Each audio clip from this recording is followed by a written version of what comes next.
In this video, we're going to look at integration by substitution some more, but this time with definite integrals. So we're going to start this off just like we did before. We're going to make a substitution, and I recognize that if I could create square root of u, or u to the 1/2, that would be on my list. So I will let u equal 2x plus 1. To create the differential du, we'll take the derivative of both sides, so du dx equals 2. And so the du, the differential du, would be equal to 2 dx. I look at the original problem to notice whether or not my du is already there. The dx is here, the 2 is not, so I know I can stick it in front as long as I balance that out with a 1/2 on the outside. So as I convert my integral, just like before, this now becomes 1/2 the integral. The 2 and the dx become the du, so I can write that second, and I have the square root of u, or u to the 1/2.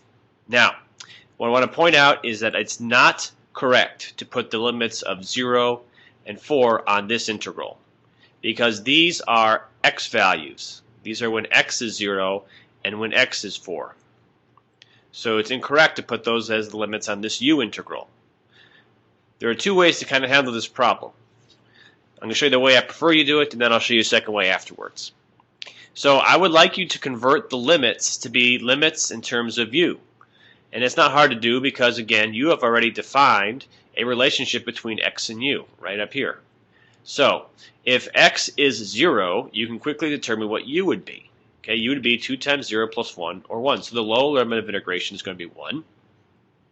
And when x is 4, u is going to be 2 times 4 plus 1, which is 9. So I have converted this integral to a definite integral in terms of u, and now I can go about my business.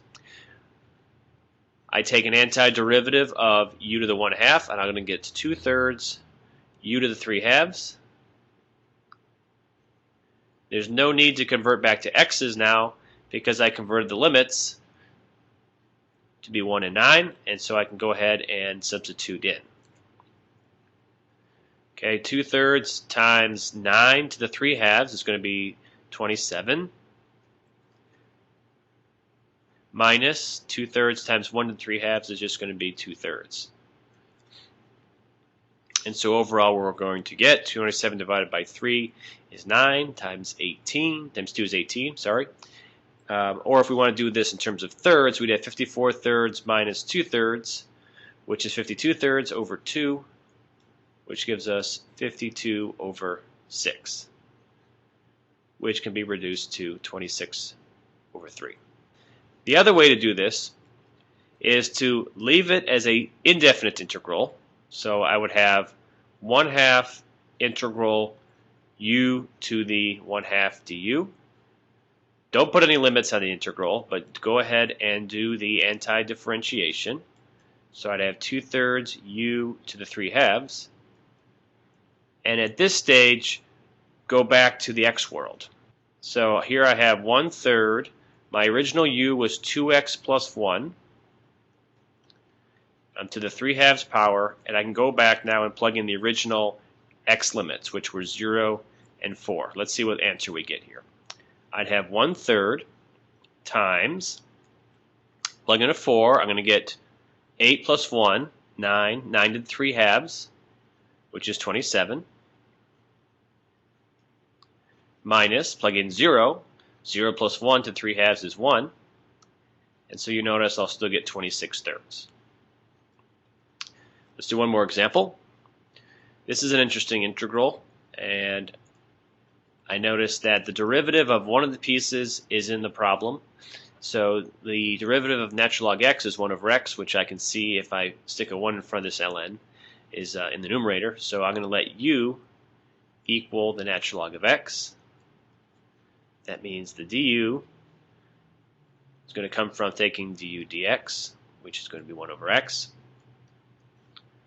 And so du is equal to dx over x. That's present in the problem, right? Here's the dx, which would be in the numerator. My x is in the denominator, so that's good. That's the du. And the natural log of x is the u. So I convert the integrand to be u du. That's good. That's on my list because that's really u to the first. And I'm going to convert the limits now to be limits for u, not for x. So if x is 1, okay, if x is 1, then u is going to be the natural log of 1, which is 0. And if x is e, then u is going to be the natural log of e, which is 1. So I now have a new definite integral to evaluate. The antiderivative that I'm going to use for u is going to be 1/2 u squared. I don't need a plus c because I'm doing a definite integral.